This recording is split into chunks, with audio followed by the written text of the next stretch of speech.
ETF index mutual funds నేర్చుకుని stock మార్కెట్లో రాణించాలనుకుంటున్నారా? వెంటనే ఈ నెంబర్కి కాల్ చేయండి.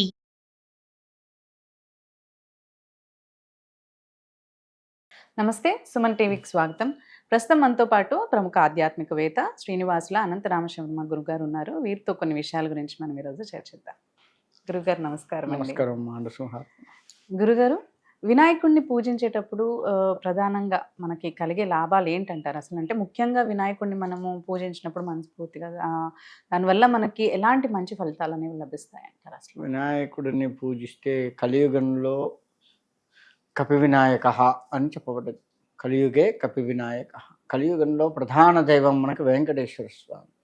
ఆ వెంకటేశ్వర స్వామే కాకుండా కపి ఆంజనేయ స్వామి, వినాయక అంటే వినాయకుడు. అంటే కలియుగంలో ఈ ఇద్దరిని కూడా ఎందుకు బాగా పూజించాలి అంటే, మనకి కలియుగంలో భయాలు ఎక్కువ. ప్రధానికి భయపడటము, పిల్లలైతే ఉలికి పట్టము, ఇలా చేస్తూ ఉంటారు. అలాంటి భయాలు పోవాలి అంటే ఆంజనేయ స్వామిని ప్రధానంగా పూజిస్తూ ఉంటారు. అంతేకాకుండా మనం చేసే ప్రతి పనికి కూడా ఆటంకాలు ఎక్కువ అవుతాయి, విఘ్నాలు కలుగుతూ ఉంటాయి అంటారు. ఆ విఘ్నాలు పోగొట్టాలి అన్నా కానీ వినాయకుడు కావాలి. కాబట్టి అంటే ఈ యొక్క కలియుగాన్ని మొత్తం కూడా నడిపించేది వెంకటేశ్వర స్వామి అయితే, ఈ మధ్యలో వచ్చే భయాలు ఆటంకాలని తీసేసేవారు వీరిద్దరు, ఆంజనేయ స్వామి, వినాయకుడు. కాబట్టి కలియుగంలో వినాయకుడిని పూజించడం అనేది చాలా మంచిది. అందులో మనకి ఇప్పుడు వినాయక చవితి. ఈ వినాయక చవితి సమయంలో అత్యంత భక్తి శ్రద్ధలతో కనుక పూజిస్తే ఇంకా మంచిది. అసలు వినాయక చతుర్థి వ్రతం అని చెప్పబడుతూ ఉంది. ఇది ఒక్కరోజు మాత్రమే చేయాలి. మనం 9 రోజులు చేసుకుంటూ వస్తున్నాం, కానీ ఒక్కరోజే చేయాలి. ఈ 9 రోజులు ఎందుకు చేస్తున్నాము అంటే, మన బాలగంగాధర్ తిలక్ గారు చేసిన ఏర్పాటు ఇది. అప్పట్లో బ్రిటిష్ వాళ్ళు మనకి స్వతంత్రం ఇవ్వకుండా ఇబ్బంది పెడుతూ ఉంటే, మన భారతీయులందరూ మీటింగ్ లాగా ఏర్పరచుకోవాలి, సమావేశానికి ఒక వేదిక కావాలి, తద్వారా మనం చైతన్యం చేయాలి అనటానికి ఈ వినాయక నవరాత్రులుగా ఆయన ఏర్పాటు చేశారు. ఒక రోజు దాన్ని ఇంకో 8 రోజులు పొడిగించి అందులోనే సమావేశాలు ఏర్పరచుకొని స్వతంత్రం రావడానికి కారకులు అయ్యారు వారు. ఆ విధంగా మనం 9 రోజులు చేస్తాం. 9 రోజులే పెట్టడానికి ఇంకొక కారణం ఏంటంటే, నవవిధ భక్తి.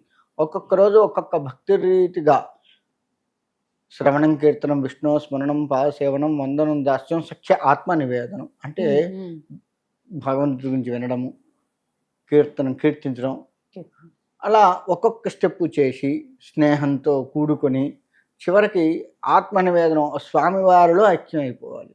అలా మనం వినాయకుడిని చూసుకోవాలి, అలా మనం స్వామివారిని పూజించాలి.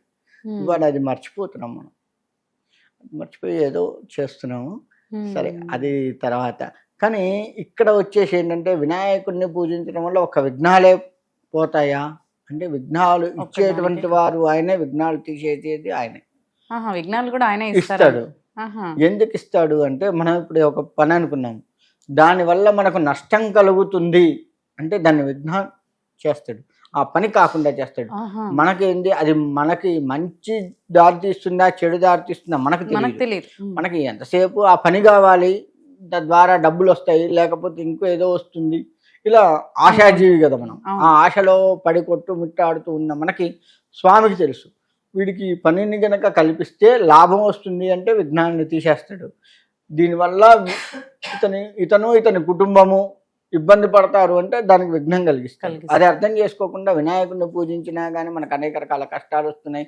దేవుడు లేడు, వినాయకుడు లేడు, ఎవరు లేడు, ఈ విధమైన పోకళ్ళకు మనం పోతున్నాం.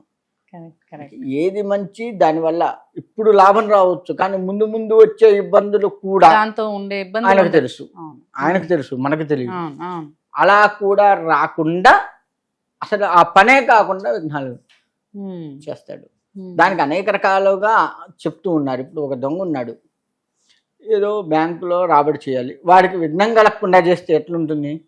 బ్యాంకులో ఉన్న సొమ్ము అంతా తీసుకుంటారు. ఇక్కడ చాలా మంది నష్టపోవాలి. ఏటీఎం దొంగతనాలు ఇవన్నీ మనం చూస్తున్నాం కదా. ఇటువంటివన్నీ కూడా మరి ప్రజాధనము అంటే ప్రభుత్వ ధనము రెండూ ఉన్నాయి. ఒక ఏటీఎంలో ఉదాహరణకు 10 లక్షలు పెట్టడం, 10 లక్షలు దొంగ కాజేస్తే ప్రభుత్వ ధనము నష్టం, ప్రజాధనము నష్టం.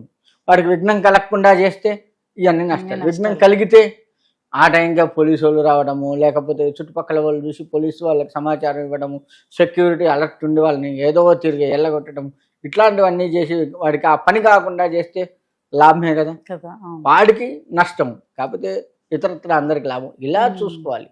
అంటే ఎక్కడ విఘ్నాలు కలిగిస్తే మంచిది, ఎక్కడ విఘ్నాలు కలిగికపోతే మంచిది స్వామికి తెలుసు.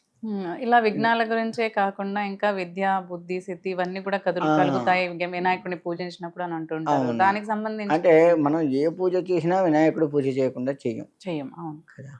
ఇక్కడ ఇంకొకటి ఏంటంటే వినాయకుడి భార్య పేరు, ఇద్దరు భార్యలు, సిద్ధి, బుద్ధి. ఆయన పిల్లల పేర్లు లాభుడు, శుభుడు. మనకు వినాయకుడిని పూజించడం వల్ల బుద్ధి ప్రేరేపింపబడుతుంది. ఆయన భార్య బుద్ధి, మన మేధస్సు పెరుగుతుంది, మంచి మంచి ఆలోచనలు రావడం, ధర్మంగా ఎట్లా బ్రతకాలి ఏంటి ఇవన్నీ కూడాను ఆయన చూపిస్తాడు. మనం చేసే పనిలో ప్రావీణ్యత ఇవన్నీ బుద్ధి ప్రేరేపణ చేస్తాడు. తద్వారా ఆ పని సిద్ధిస్తుంది, మనం చేసే పని సఫలీకృతం అవుతుంది. సిద్ధించడం అంటే పని సఫలీకృతం కావడం, అంటే మంచి రిజల్ట్, సక్సెస్ రిజల్ట్, మంచి రిజల్ట్ రావడం. ఇది సిద్ధి, బుద్ధి, బుద్ధి ప్రేరేపింపబడి ఆ పని సిద్ధిస్తుంది. ఇది తద్వారా లాభము, శుభము. లాభము మనం అనుకున్న కలియుగ ప్రకారం లెక్కేస్తే ఈ లాభం కావచ్చు, మానసిక ధైర్యము, ఇటువంటివి కూడా లాభాలే. శుభము అన్నిట మంచిగుంటుంది, ఎక్కడ ఏ ఇబ్బందులు ఒడిదుడుకులు లేకుండా శుభంగా ఉంటుంది. ఇది అంటే ఆ కుటుంబం మొత్తం కూడా చేసేది ఏంది, ఒక్క వినాయకుడిని నమ్మితే బుద్ధి ప్రేరేపింపబడి తద్వారా పని సిద్ధింపబడి తద్వారా లాభంగా వచ్చి శుభంగా కూడా ఉండగలుగుతాం. ఇవన్నీ చేకూరితే ఒక వ్యవస్థ, ఉదాహరణ మన సుమన్ టీవీ తీసుకుందాం. స్వామివారిని పూజించడం వల్ల ఇవన్నీ ఇస్తే సుమన్ టీవీలో మనలాంటి వాళ్ళు ఎంతో మంది పేరు ప్రఖ్యాతలతో వర్ధిల్లుతారు కదా. అందరికీ మంచిదే, సుమన్ టీవీ యాజమాన్యానికి మంచిదే. ఆయన మనకి ఇంకా ఇటువంటివి ఎన్నో మోటివేషన్స్కి ఆలోచన చేసి ఇంకా కొత్త కొత్త విషయాలు ప్రజలకు చెప్పేటట్లుగా కూడా చేస్తారు కదా. ఇలా అనమాట. ఉదాహరణకు సుమన్ టీవీ తీసుకున్నా, ఇలా ప్రతి పనిలో కూడా స్వామివారిని నమ్ముకుంటే సిద్ధి, బుద్ధి, లాభం, శుభం ఇవన్నీ జరుగుతాయి. తద్వారా ఆ స్వామివారి అనుగ్రహం ఉండి ఈ జన్మ మొత్తం కూడా చరితార్థం అవుతుంది. అందుకని వినాయకుడిని పూజిస్తే ఇన్ని లాభాలు ఉంటాయి. ఒక్క విఘ్నాలే కాదు, ఇవన్నీ కూడా వినాయకుడు ఇచ్చేటువంటి వరాలు మనకి. అది అర్థం చేసుకొని ఆయన మనస్ఫూర్తిగా త్రికరణ శుద్ధిగా నమ్మితే చాలు. అలాగే అండి, ధన్యవాదాలు గురుగారు. మంచిది.